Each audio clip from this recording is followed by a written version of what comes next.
네, 더불어민주당 정은혜입니다. 중소벤처기업부 장관님께 질문 드리겠습니다. 오늘 오전에 청년 내일 채용 공제에 관련한 기사가 많이 나왔었는데요. 저희가 예측하지 못했던 부작용에 대한 것이었습니다. 앞서 장관님께서도 말씀하셨기를 장기 근로자에 대한 혜택이다라고도 하셨고, 또 일정 소득을 보장해주고 고용 안정을 촉진시키기 위한 제도임에도 불구하고 우리가 예상하지 못했던 것, 특히 2년이나 3년이라는 그 정해진 기간이 있기 때문에 그 기간 동안 청년들이 힘들게 일하고 있다는 그런 기사를 보았습니다. 예를 들어서 직장 내 괴롭힘이라든지 연장 근무, 성희롱, 심지어 담배 심부름까지 한다고 하는데요. 이런 부당한 일이 있음에도 불구하고 그 2년, 3년을 채워야지만이 만기 공제금을 받기 때문에 청년들이 아무런 요구도 하지 못하고 저항도 하지 못하고 심리적 압박감을 느끼면서 지속적으로 그 회사에 머무를 수밖에 없습니다. 특히 기간을 채우지 못하고 자진 퇴사할 경우에는 또 재취업이라든지 재가입 기회가 없기 때문에 많은 청년들이 좀 힘들어하고 있다는 얘기를 오늘 아침에 들었습니다. 장관님께서 이런 부당한 대우로부터 청년들을 보호해 줄 수 있는 어떤 감독이라든지 관리라든지 강화시킬 수 있는 대안들을 생각해 주시기를 부탁드립니다. 네, 알겠습니다. 예. 네. 그리고 다음으로는 그 산업기능요원 제도와 전문연구요원 제도에 대해서 좀 말씀을 드리고 싶습니다. 특히 산업기능요원 제도 같은 경우는 대한민국의 1973년 국가산업의 육성 발전과 경제력 제고에 기여하기 위하여서 이제 청년들이 병역 대신 이제 산업 분야에 들어가서 자신의 그 기술이라든지 역량을 개발하는 그런 제도가 되어 있는데요. 사실 그런 배정 인력들이 점점 줄어들고 있습니다. 과거 김대중 정부에서도 그 벤처 붐을 일으키는데 역할을 했다고 본의원은 생각합니다. 국가 안보만큼 우리 산업 현장에 양질의 인력을 공급하고 또한 복무자의 경우에도 병역을 이행하는 과정에서 충분한 만족감과 기술적 연마를 개발할 수 있기 때문에 우수 인력들이 산업 현장에 함께 참여할 수 있도록 고려해 주시는 건 어떠실까요? 예, 그 좋은 지적이신데요. 그 산업기능요원과 관련해서는 원래는 국방부에서 이제 그 출산율 저하 등 이제 그 인구 감소 문제 때문에 감축을 계획을 했었는데 중소벤처기업계 현장에서 그렇게 되면 중소기업이 너무 어려워진다라는 의견을 저희가 전달을 해서 현재 국방부가 당초 계획했던 것보다는 감축의 그 폭을 상당히 줄이는 쪽으로 지금 검토하고 있는 것으로 그렇게 알고 있습니다. 예. 네. 앞으로도 이제 구인난을 겪고 있는 중소기업들에게도 또한 청년들에게도 서로 유민할 수 있는 이런 제도를 좀 확대해 주셨으면 하는 바람이 있습니다. 네.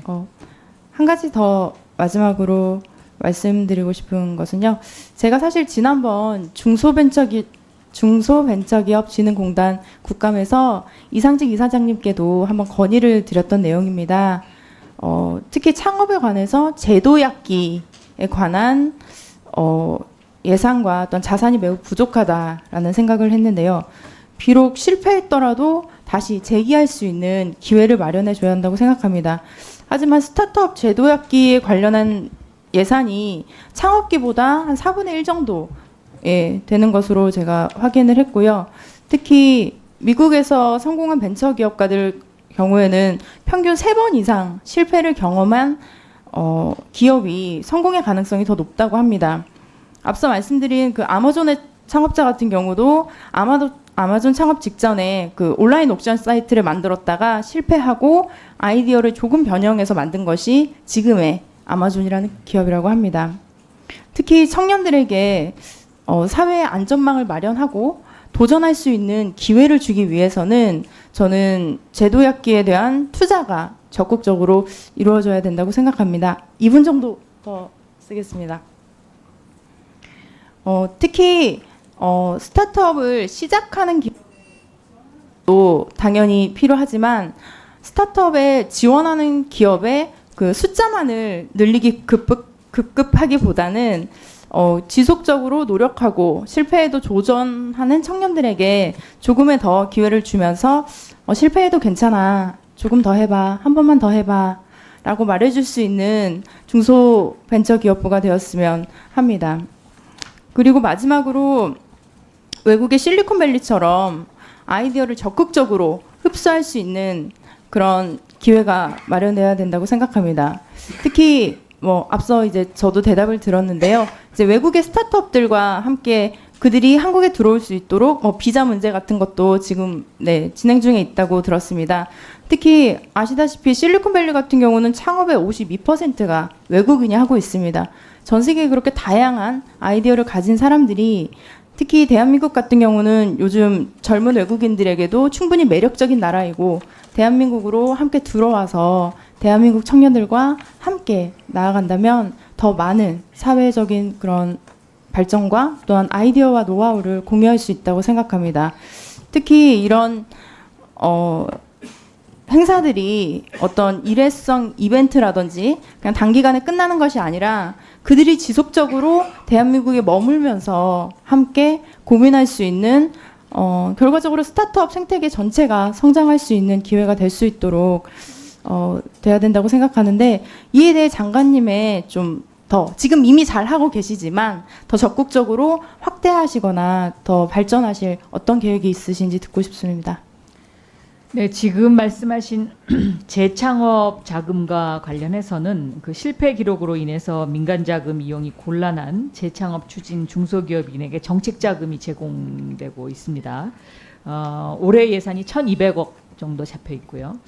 재기 지원 펀드의 경우에는 3,300억 정도의 펀드가 잡혀 있고 또 재도전 성공 패키지의 경우도 178억 원의 예산이 올해 잡혀 있습니다.